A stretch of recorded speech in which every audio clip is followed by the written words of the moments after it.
Hello. So this is going to be part 2 of the Is Concept Art Finished video. I decided to take part 1 down because I reckon I went into a little bit too much detail on some of the facts in there, and I think it got a little bit on the negative side. I have a tendency to get into areas that I probably shouldn't get into and be a bit cheeky, and so I think I perhaps just went a little bit too far on that video, and I really don't want to do that. So I thought I'd best take it down, and I'll re-record that and do something better with it. There's loads of stories that I missed out as well, and I can afford to perhaps go into more detail if I maybe mention less specifics.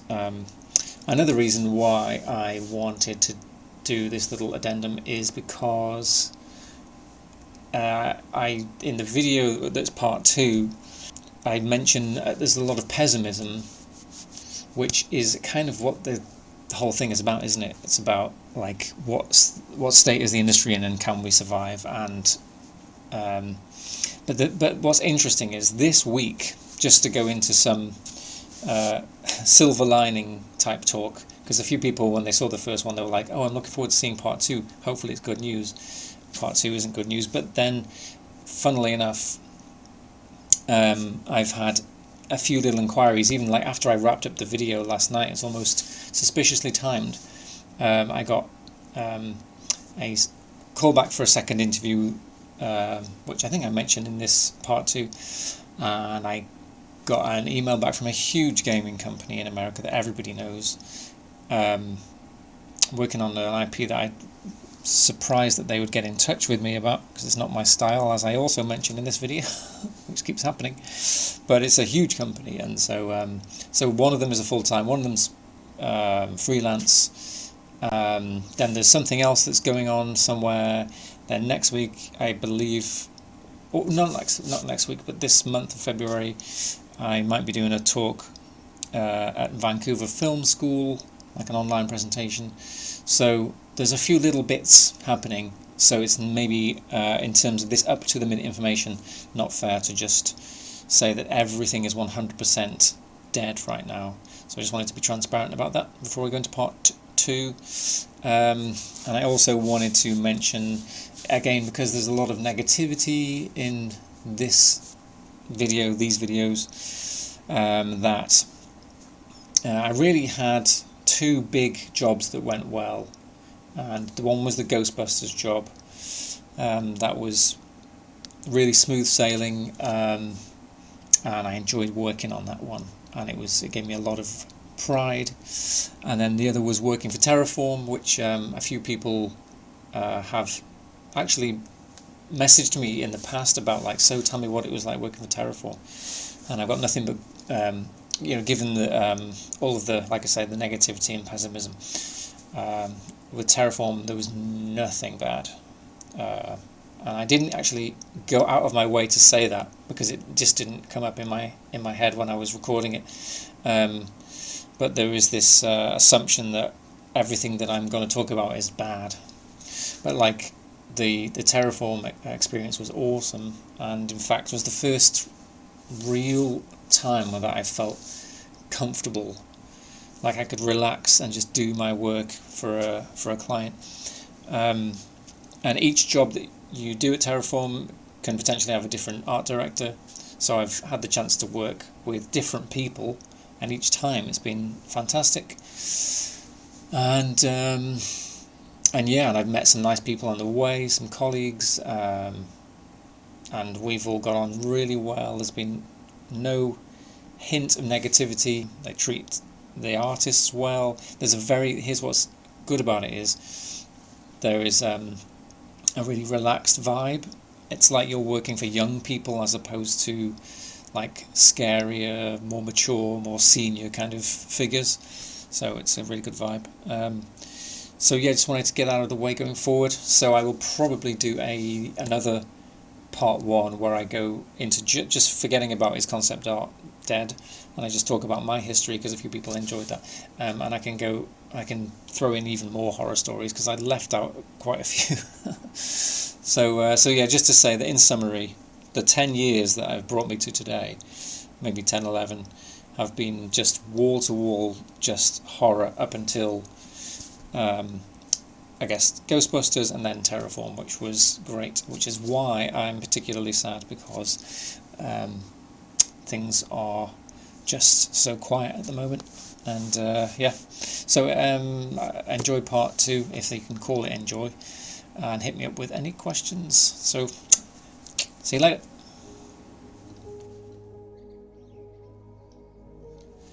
Okay, so here we are in the work that I was doing for the second job for Terraform, for Digital Insight Games. This is one piece, and this is another piece, or 2 pieces as it were. So just to give you an idea of the sort of work that was happening at the time. So I did that, got me into Terraform, even though it was just nothing. And you know, at the time I was really wondering, like, what's my skill set like? Am I ever going to be good enough, kind of thing. All of a sudden I was like, holy shit, I'm way better than I thought I was, because I'm getting work for one of the top studios, you know. So yeah, then went on to do this job. There's plenty of other stuff that is that I did for this, but who knows when it'll be available to show. And these pieces, and then I had some time to reflect. It was about August. I was chilling out. I did this personal piece that did really well and has become my first 2K likes piece on ArtStation. And just when I was finishing this up, I got a call from Terraform saying, would you like to work on a 1-year contract? Now, at the time I was thinking, oh god, I've never wanted to work on a 1-year contract, because it meant that if you were on a job that you didn't like, you'd feel like you were stuck on this job that was going on with the same IP for a whole year, and you get bored. And if some clients can be tricky, what if you end up with a tricky client? It can really just take your soul, basically, if you're with a client that you're just struggling with, and if you're stuck with them for a year, that's going to be tricky. So at first I was thinking, no, I don't think I want to do that. And then I did the maths in my head, and I was like, oh my god. And at the time I had just met my now wife, and we were looking at the visa situation the very year that we met. I don't know if you guys know about Brexit, but Brexit happened, and so she's from the Netherlands, and I would have had to get her over here on a visa. There was a whole issue. Before Brexit, she would have just come and lived with me just fine. So so when that big job came along, it sorted everything out, gave us a future, because she had I had convinced her to leave her last career and get into the games industry and learn programming, because she's pretty smart. And so she was without work, and so this 1-year contract came. We managed to use that to pay for the visa and all the fees and travelling back and forth. And in I guess, so that was 2022 when I started, or about August, September 2022, with this 1-year contract. And so we started the visa process in January, and got her over here by March, and got, you know, when she came over here, we could afford to get a nice place to rent, and everybody on my team, because I was working on with a concept art team with three or four other guys, and everybody was like buying their own homes and stuff like that, and moving, and excited and everything. And I was and I had, I got married in 2023. Had like a nice wedding, nothing over the top, but it was nice, and everyone was happy.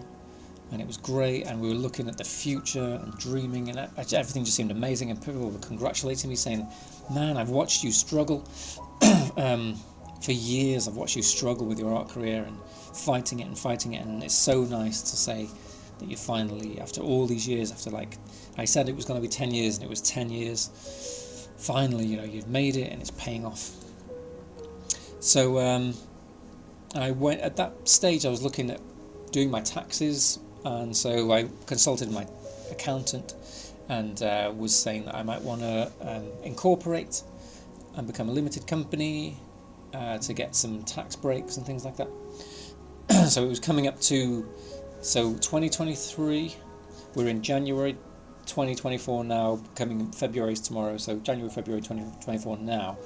This was the summer of 2023. The contract was for a year, and it was not the summer, maybe it was around about April, May, and the contract comes to an end September.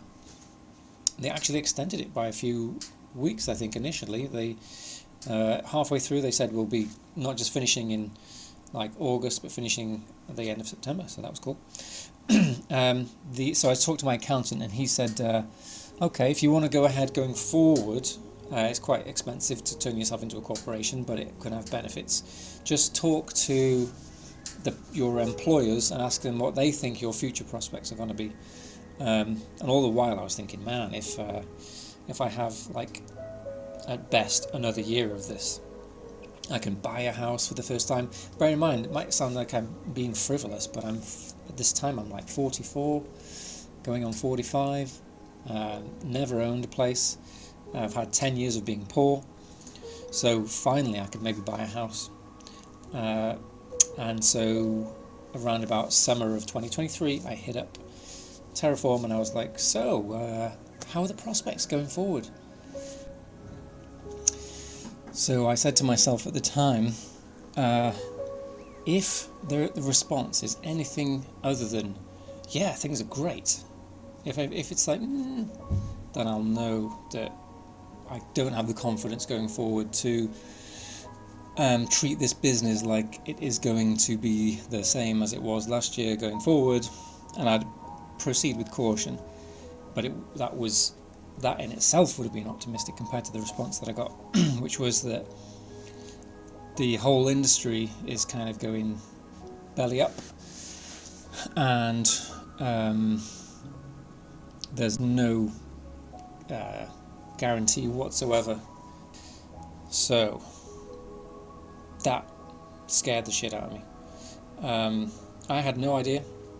I'd been blissfully working through 2023, which was arguably one of the worst years in the games industry. Because I'd been employed, nobody was really checking up on any game news or games industry news. Everything just looked completely rosy, and I was, regularly looking at images of cars and thinking, maybe I'll have that car.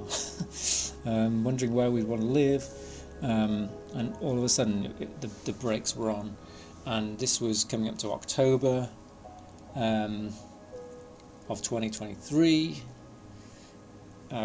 Towards September, was hoping, just praying that there would be some news of, we've got some more work for you coming in, and what happened was, well, interestingly, the contract ended. A few weeks later, I got hit up for some work, but that then fell through.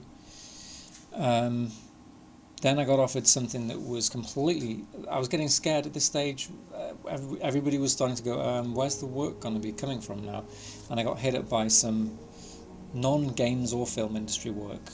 It was more like architectural visualization, and I was like, I'm not going back. I'm not going back to that. And I thought, something will come along. I thought that the dip was just a few layoffs, and we'd come back up like this. Then I started to dig deeper, and then, meanwhile, my wife she's studying programming, right? So she's looking at jobs, noticing there's like a few hundred applicants per job. And then she's telling me, there's all these layoffs happening, and I'm like, oh, really? And then I'm seeing the layoffs on LinkedIn and things like that. And things are pretty quiet. I'm not getting any work inquiries. Then one little job came in. This is just like how this also feeds into not just the state of the industry, but the state. It's more of a complex issue of the state of the artist in the industry. So that's a whole separate subject, but in a nutshell, when you're doing a lot of client work, the changes are so fast and frequent that you can't really afford to spend too much time in 2D finessing things. So you're just banging out 3D, 3D, 3D, and your 2D skills are going like this. So along comes a client, the Smurfs, believe it or not. The Smurfs, look at my portfolio and then think, the Smurfs, right? This is something that I've been saying for years. You can make your portfolio look however you want. People will come to you and give you the most ridiculous jobs to do. And so I said to them, are you sure now, looking at my portfolio, that you want to work with me? Previously, I probably was just gone, yeah, fine, I'll work for you if you're paying me well enough. But I've had so many jobs where it just didn't work out. I'm not going to go down that path. They said, yes, we're sure. We want to work for you. So I did a little test. I said, look, here's some...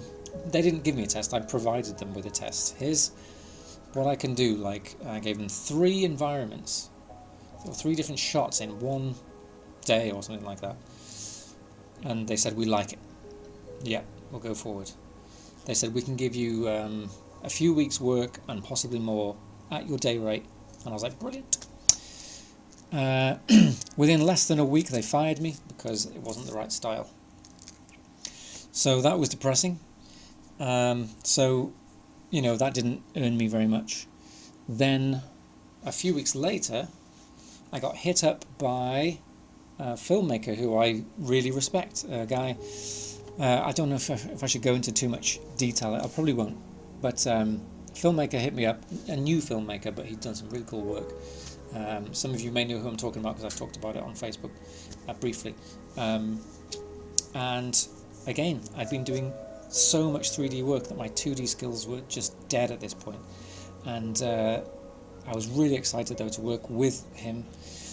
The first brief comes along, and it's a full-on, hardcore, architectural, slightly abstract, asymmetrical and building design with lots of detail and lots of variation and lots of unknowns, for which all you can do really is provide dozens of quick sketches, and my sketching ability had just died.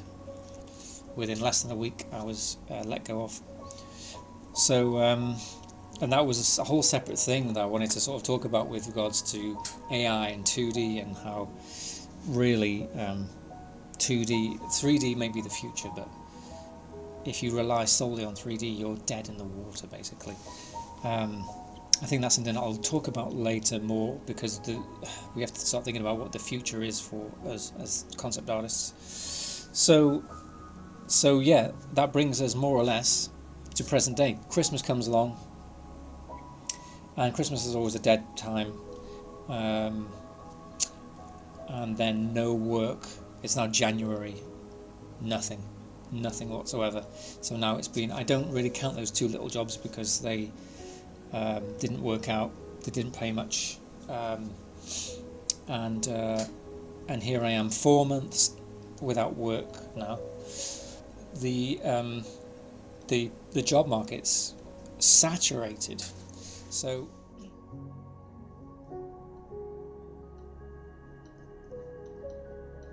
right now, this is the middle part. This is the part of the story that is the present day.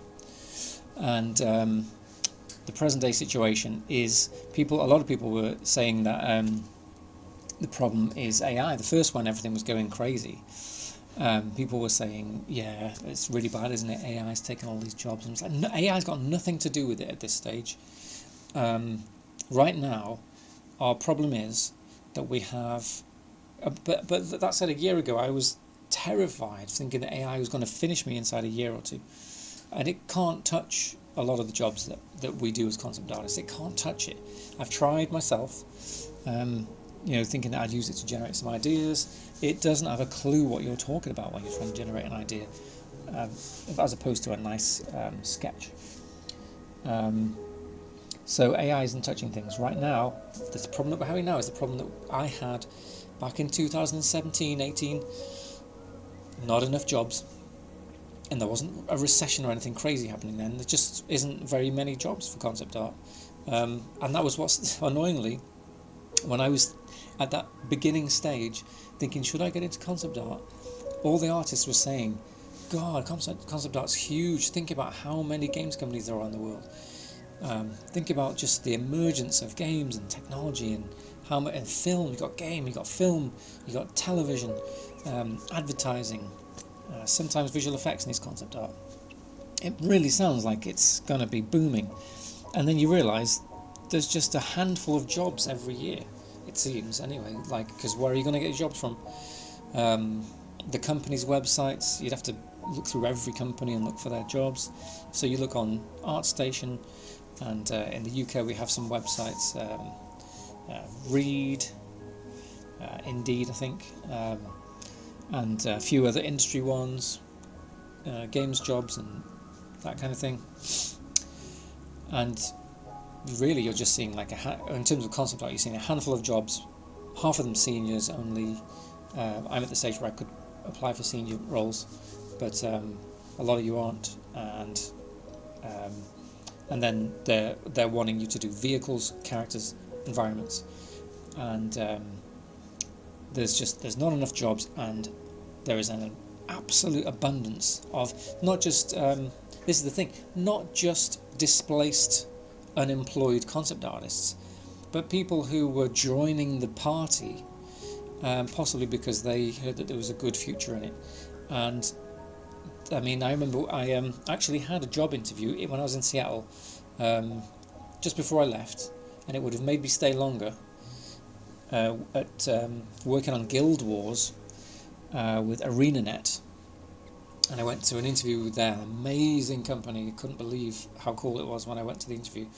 And the guy interviewing me said that he spoke to the person who runs ArtStation or something like that. And at that time, 2019, there was about 100,000 users on ArtStation. That's 100,000 people, probably most of them wanting to get a job in art. And by now, who knows? I'd like to know what the actual metric is. It's probably, I wouldn't be surprised if it was about 150. There's probably up to 200,000 people out there, not necessarily trying to be concept artists, but trying to get into the digital art space. And just a few dozen jobs, so it was like that back then, and it's like that now, but it's worse now because there is loads of unemployed people. Now again, so let's talk more about this. Dig deeper into the present day. So we've got this video taught me everything that I kind of need to know about the situation that is going on right now in the industry. Everybody needs to watch this video. I put it on my Facebook and about 2 people watched it. It is extremely important. It's a full hour-long talk as to what happened, and this little chart here is the summary of what the guy talks about.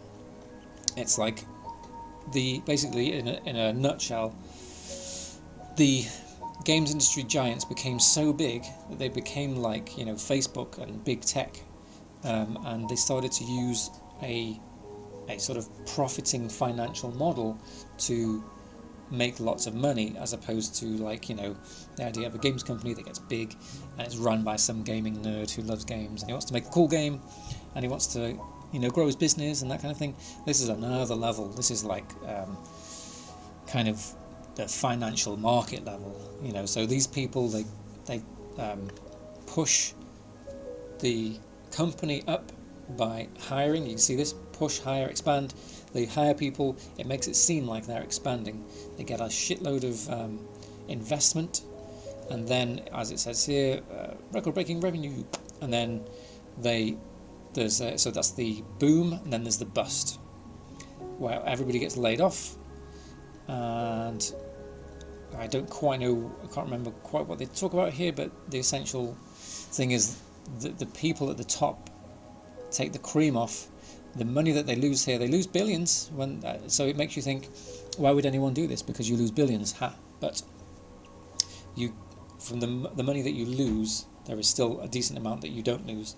And overall, the people at the top, the CEOs and all that kind of stuff, they make bank from this push.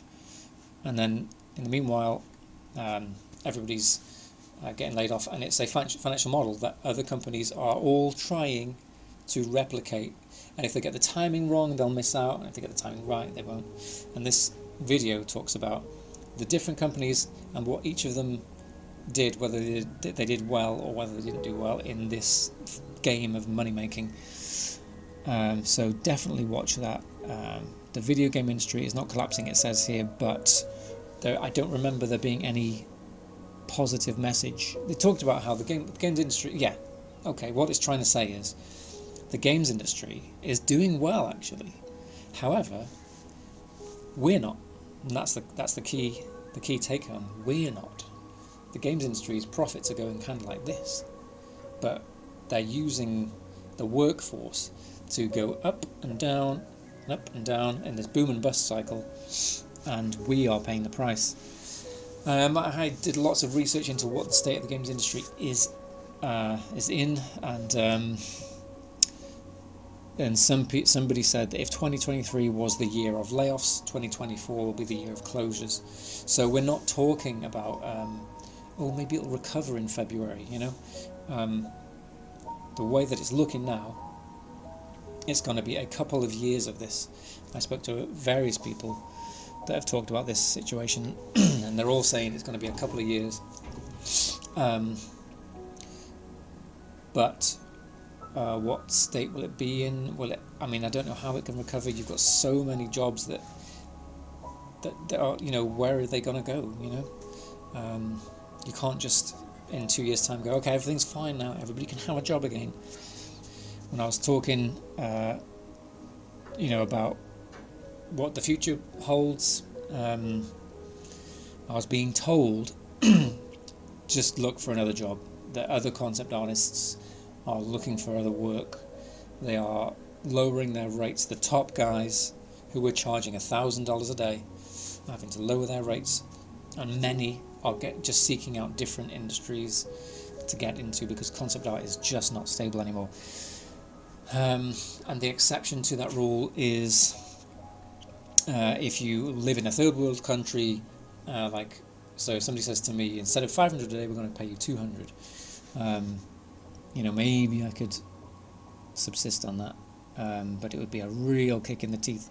But if you pay somebody $200 a day in India or maybe Eastern Europe, that's a princely sum. So I think those countries will be the ones to survive, and I think all of the money will probably go that way, and all of the jobs will go that way. And we will be in the West, because there was a period where people were making a lot of money, and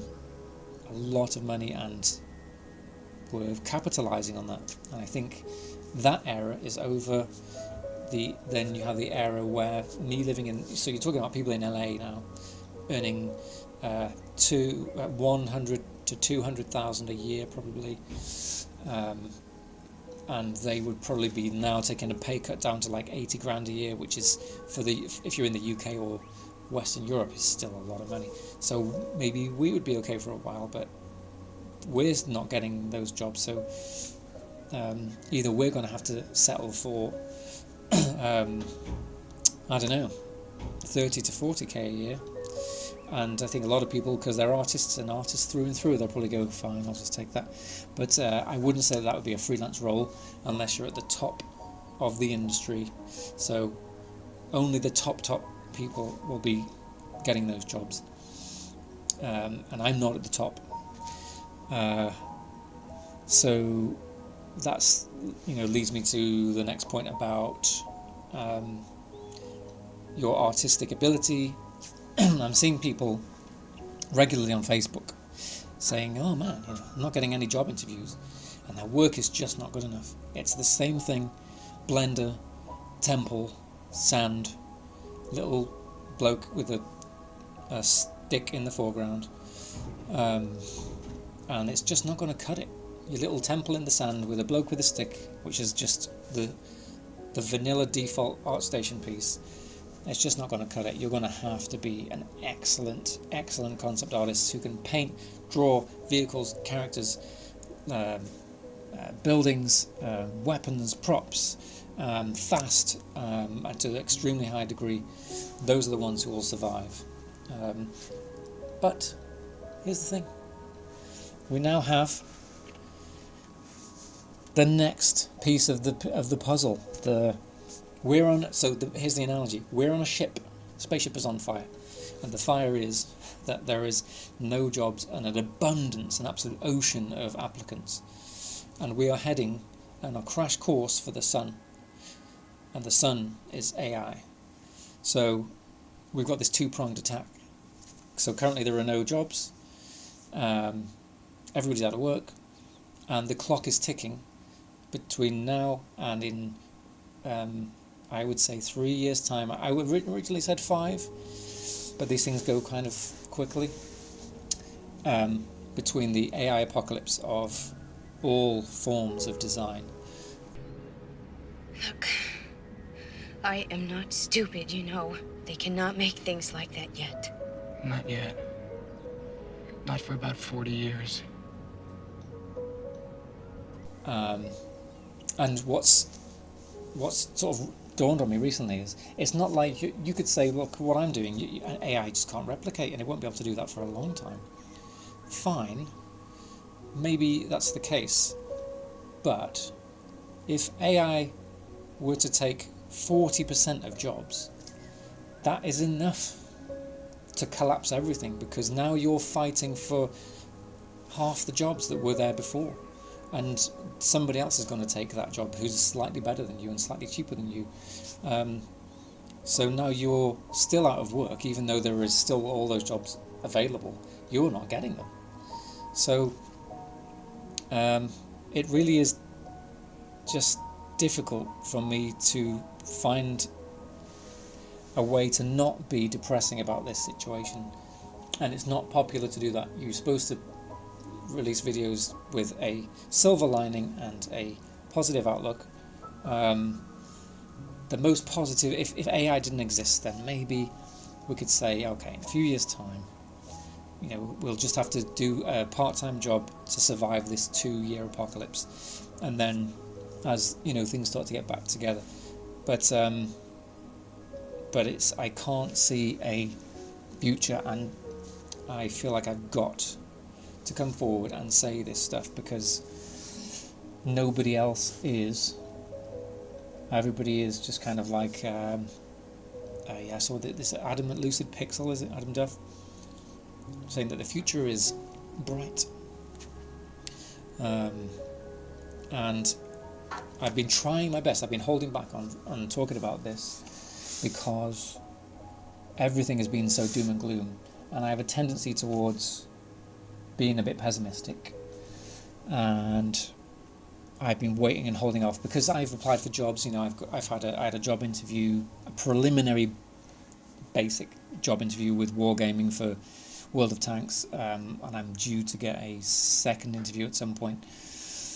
So, imagine if I got that job, I could be like, oh, I should eat my words. I did well for that year or two that I did well. I did really well, and that has been able to potentially set me up. Right now I'm looking to buy a house. I've got the money that I've saved in that period. I'm looking to put a deposit down on a house. But because I've got no money coming in the future, I can only get the cheapest possible thing, and I'm going to have to live off savings. Right now I'm paying a fortune in rent, so if I get a house and the mortgage is cheaper, then I'll be able to basically survive, but I'm going to be living off savings. I have no idea, and if I had a stable income, I could definitely know what mortgage I could get, and I could definitely have some reliability going forward. And when you're an artist who's like 20 or something like that, you don't really care about that kind of thing.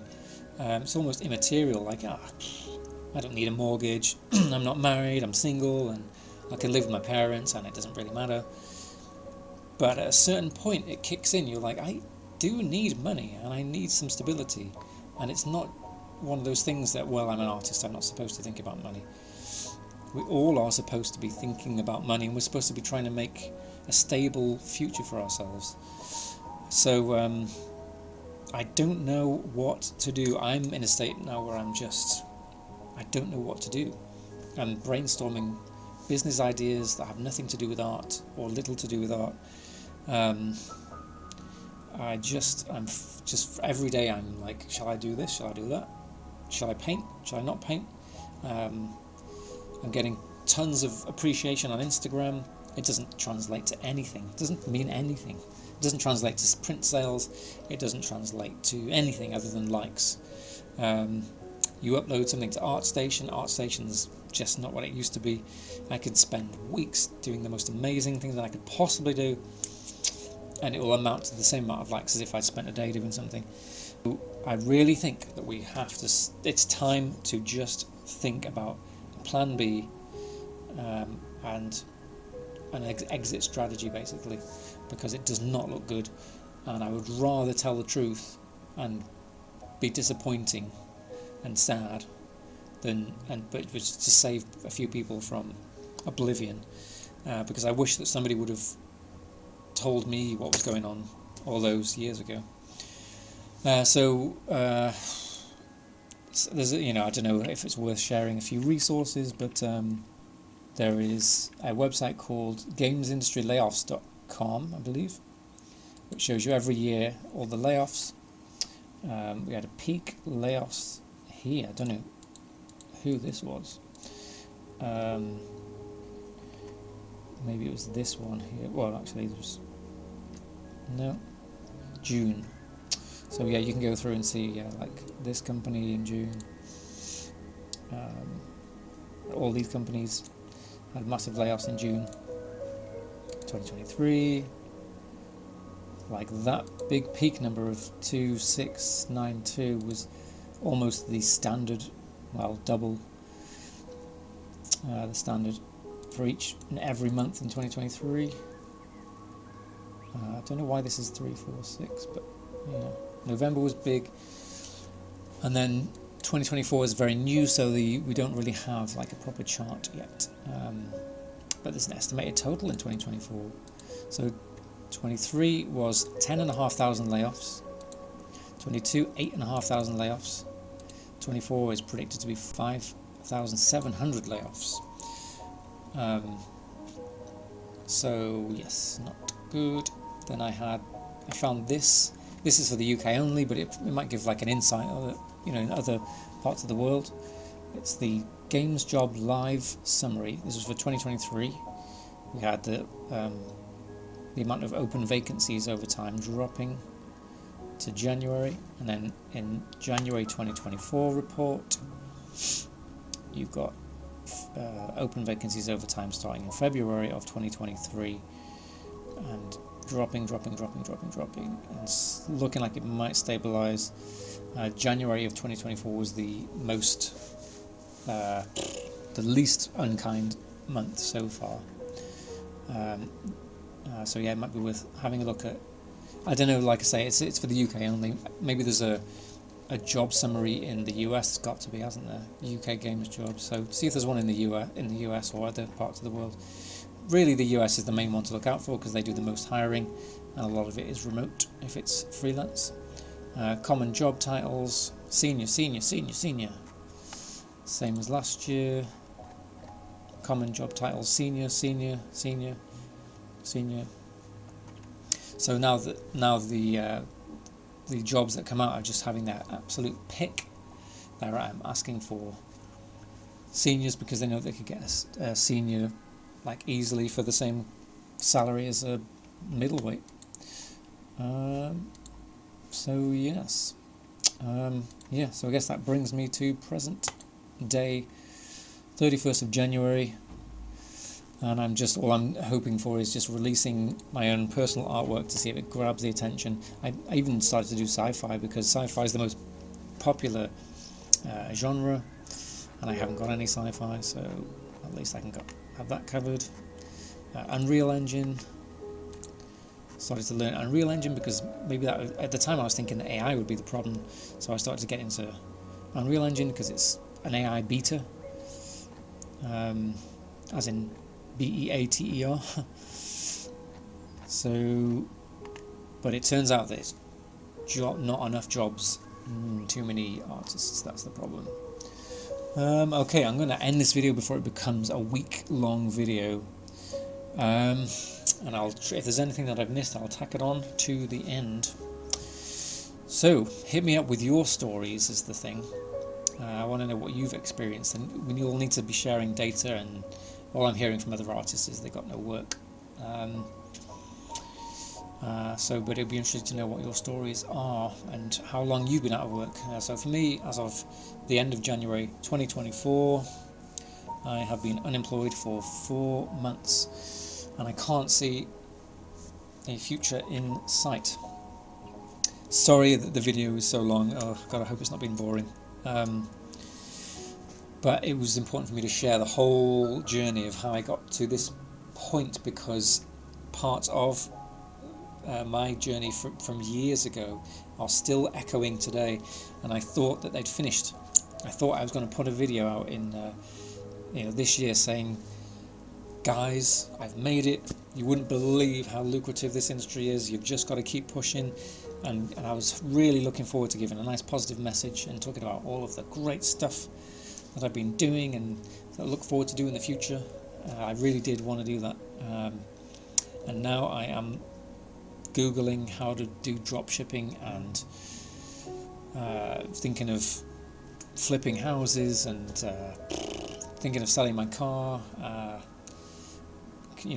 really cutting prices down on everything that I buy, and it's just an absolute nightmare. I wouldn't wish this industry on anybody. So try and find out what is more stable. I don't know, maybe there's certain roles in the games industry that are more stable, but I think AI is coming. If we look at how we are treated, with the exception of Nintendo, if you watch that video that I mentioned, the video games industry is not collapsing. They talk about how Nintendo were the only ones to actually keep their employees and give them a pay rise, because they believe in investing in the people that make the games. So start thinking. There are other methods. I see some artists on Instagram that've got like 100,000 followers, and they've got a Patreon, a YouTube channel. So you could still do art, maybe teaching courses. Something's got to shift. The people who are all passionate have to do something with their passion, and make your own IP, but in the meantime you've got to pay the bills. So I don't know, this is what I'm at now, is figuring out what to do to pay the bills today. Okay, right, well, good luck, and sorry about being the bearer of bad news.